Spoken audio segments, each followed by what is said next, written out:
সেখানে নামিয়ে রেখে দিয়েছি। রেগে গেলে hey guys, welcome back to my channel. কেমন আছো সবাই? আশা করি সবাই খুব ভালো আছো, আমরাও ভালো আছি। মা ও মেয়ের চ্যানেল পল্লবীর ঝর্ণা ব্লগ চ্যানেলে সকলকে স্বাগত। আজ যেহেতু স্পেশাল ডে, তাই বাড়িতে রান্না হবে। বাজার থেকে আনা হয়েছিল ওই কাতলা মাছের মাথা, বাউল মাছ আর খাসির মাংস। কাতলা মাছের মাথাটা ভাবলাম রেখে দেবো, কালকে রান্না করব। তাই আজকে রান্না হবে বাউল মাছের ঝাল, টক, আর এদিকে হবে খাসির মাংস। খাসির মাংস 2.5 কেজি আনা হয়েছিল। তো আমি এখানে মাছ মাংস দুটোই ভালো করে ধুয়ে নিয়েছিলাম। এবারে আমি এগুলো ম্যারিনেট করে নেব। তার জন্য সবার প্রথমে খাসির মাংসে তেল দিয়ে দেব। তেল দিয়ে এবারে নুন হলুদ দিয়ে ম্যারিনেট করে নেব। এদিকে মাছগুলোও আমি নুন হলুদ দিয়ে ম্যারিনেট করে নেব। মাছে নুন হলুদ মাখানো হয়ে গেলে কাতলা মাছের মাথাটা আমি আলাদা একটি বাক্সে করে রেখে ফ্রিজে রেখে দেব। মাথাতে আগে থেকেই আমি নুন মাখিয়ে দিয়েছিলাম, তো এবার আমি ওটা ফ্রিজে রেখে দেব। মাছ মাংস দুটোই আমি 30 মিনিটের জন্য ম্যারিনেট করে রেখে দিয়েছিলাম এবং মাছগুলো এবারে ভেজে নেব।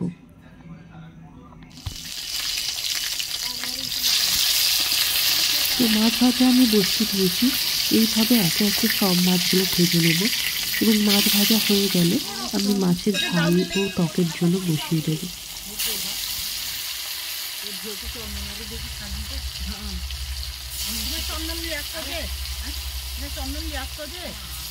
সব মাছ ভাজা প্রায় শেষ হয়ে গেছে। এবার মাছ ভাজাগুলো এক সাইডে বের করে নেব। মাছ ভাজা হয়ে গেছে, তাই ভাবলাম মাংস রান্নাটা মাই করবে। তাই খাসি মাংস হওয়া মানে আমাদের বাড়িতে উনুনেই রান্না হয়, কাঠের জালে। আর কাঠের জালে যেহেতু রান্না হবে, তাই জন্য মাই রান্না করবে। তাই মা এক সাইডে মাংস এবং এক সাইডে মাছ দুটোই রান্না করবে। কড়াইতে সর্ষের তেল দিয়ে তাতে তেজপাতা দিয়ে তেল গরম হয়ে গেলে মাংসগুলো দিয়ে নেড়ে নেব ভালো করে। মাংস রান্না কিন্তু আমার মাই করে, আমি কিন্তু মাংস রান্না করি না। যেহেতু উনুনে রান্না হয় তাই মাই করে। আর কাঠের জালে রান্না টেস্ট ভালো হয়। মাংস কিছুটা হয়ে আসলে ওর ওপরে পেঁয়াজ, টমেটো, আদা বাটা, রসুন বাটা দিয়ে দেওয়া হবে। এইভাবে পেঁয়াজ টমেটোটা দিয়ে না নেড়েই ঢাকা দিয়ে দেওয়া হয়। এবার ঢাকা খুলে আবারও কিছুক্ষণের জন্য নেড়ে নেওয়া হবে। এরপরেই আদা রসুন বাটাটা দেওয়া হবে।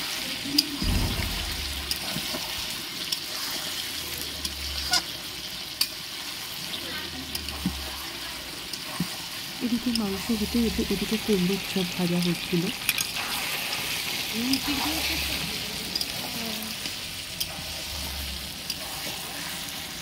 কাঠের জালে মাংস রান্না খেতে কার কার ভালো লাগে তোমরা আমাকে কমেন্ট করে জানাবে। এরপরে দিয়ে দেওয়া হয়েছিল আদা বাটা, রসুন বাটা দিয়ে আবারও কিছুক্ষণের জন্য ভালো করে কষে নিতে হবে। আর খাসির মাংস যত বেশি কষানো হবে, যত বেশি লালচে রং হয়ে আসবে, খেতে ততই বেশি টেস্ট। এরপরে উপর থেকে দিয়ে দেওয়া হবে আলু।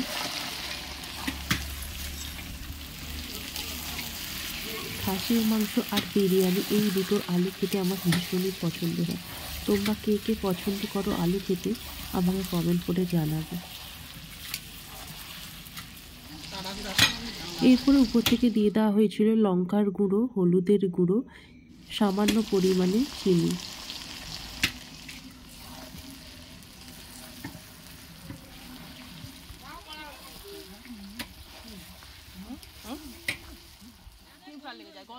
এইভাবে বেশ ভালো করে নাড়িয়ে নিয়ে কষিয়ে নিতে হবে এবং কষানো হয়ে গেলে দিয়ে দেব জল। আমি এখানে গরম জল ব্যবহার করেছি, তোমরা পারলে ঠান্ডা জলও ব্যবহার করতে পারো।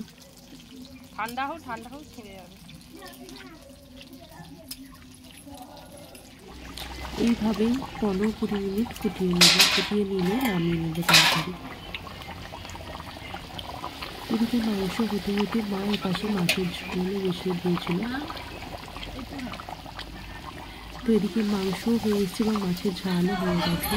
তো মাংস নামিয়ে নিয়ে ওর উপর থেকে দিয়ে দিয়েছিলাম মেথি পাতা এবং গরম মশলার গুঁড়ো। মাংস রেসিপি তোমাদের কেমন লাগলো আমাকে তোমরা কমেন্ট করে জানাবে। আর এদিকে মাছের ঝালও হয়ে গেছিলো। মাছের ঝালের ভিডিওটি অন্য একটি ভিডিও দেখাবো। এবং এদিকে বসানো হয়েছিল বাউল মাছের টক।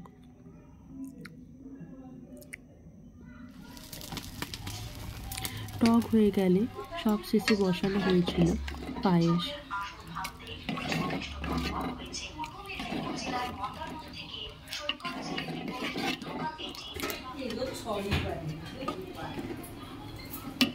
সবসময়ের জন্য অল্প আঁচে বসিয়ে নাড়তে হবে। পায়েস কিন্তু অন্য করাতে নাড়তে হবে।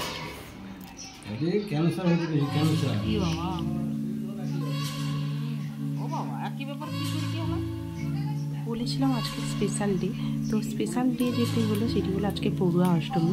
তাই আজ অষ্টমী উপলক্ষে বাড়িতে পুজো হবে। তো ইনি হচ্ছেন আমার মামার বাড়ি দিদা। মামার বাড়ি দিদাই আজকে পুজো করবে, তাই জন্য দিদা সাজিয়ে নিচ্ছে। সাজানো হয়ে গেলেই পুজো শুরু হবে।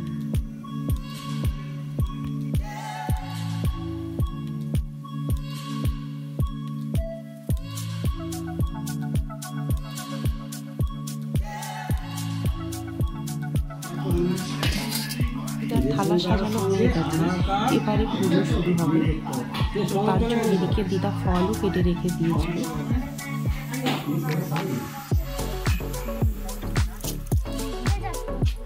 তো পুজোর জন্য এখানে আমার দিদির মেয়েকেও আলতা পরানো হচ্ছিল।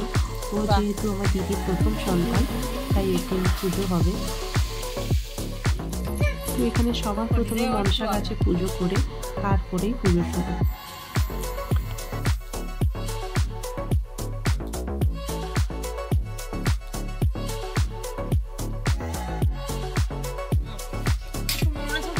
শাক বাজাও মা, ও মা শাক বাজাও।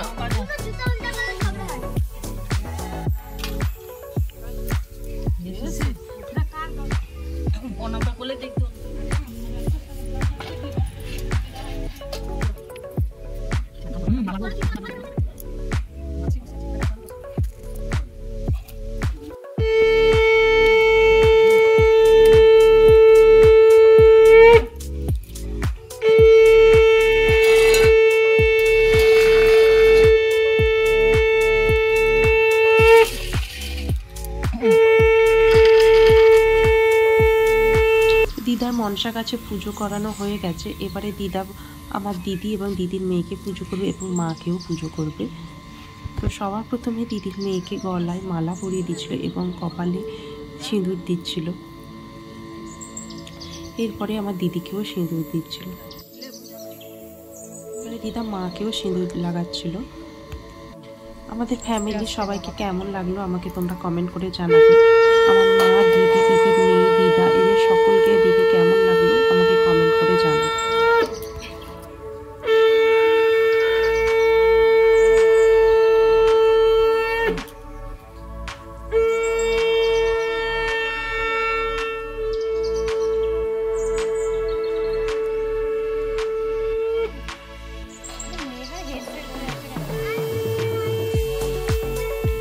এই ছিল আজকের স্পেশাল ডে। আমার এই ভিডিও তোমাদের কেমন লাগলো তোমরা আমাকে কমেন্ট করে জানাও। ভালো লাগলে লাইক, শেয়ার, সাবস্ক্রাইব করবে। আজকের ভিডিও এই পর্যন্ত। ভিডিওটি তোমরা দেখতে থাকো। আবারও আসবো নতুন একটি ভিডিও নিয়ে তোমাদের সামনে।